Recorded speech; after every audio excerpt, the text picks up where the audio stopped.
Hi, I'm Adam from Amtac Suppressors. I have a little break in my match schedule here, and I'm going to use it as an opportunity to get a lot of loading done so I don't have to load between matches later in the season. I want to use that time between matches before the next match to fix any gear issues that I may have, and more importantly, get some practice in. I want to be shooting as well as I can before I'm going to a match.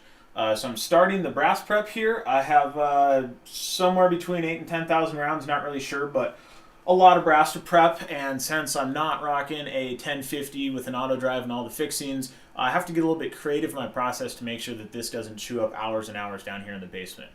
Over the next couple weeks here, what we're going to do is launch a few videos to show you little steps that I do along the way to speed up the process, ways that I've used some of my tools, and more importantly, just the process itself, which is what we're going to talk about today. Bins are your friend. Get some big old bins with some lids on them so you can stack them up, and more importantly, put some labels on them so you know where in the process all the brass in that bin is. You want to have the step that just happened, so this is sized 223, and the step that's going to happen, which for me is needs trimming. Then I'm going to have another bin. This is trimmed 223, and the next step is needs decrimp. You don't want to accidentally skip a step, which I've had happen to me. I've seen it happen to other people. If you have a bunch of brass that you load, you forgot to trim it, then your neck's going to be too long. It's going to cause you feet issues. If you have a bunch of brass, you forgot to decrimp it, then when you're trying to prime military brass, you're going to have a lot of stoppages on your press, or even worse, you're going to really try to crank in a primer and blow up a press. I know people have done that, and you don't want to be that guy. So have a process, label your bins, know where everything's at.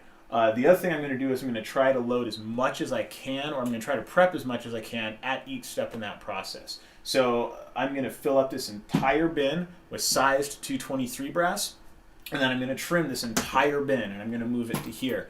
If I can do even more at a time, I'm going to do that. But I'm going to do, it's at least a couple thousand rounds that this thing holds. So I'm not going to do just size a couple hundred rounds, then decrimp them, then load them up. I'm going to do a bunch at each step. And the reason for that is it's going to save me all of that setup and tear down time.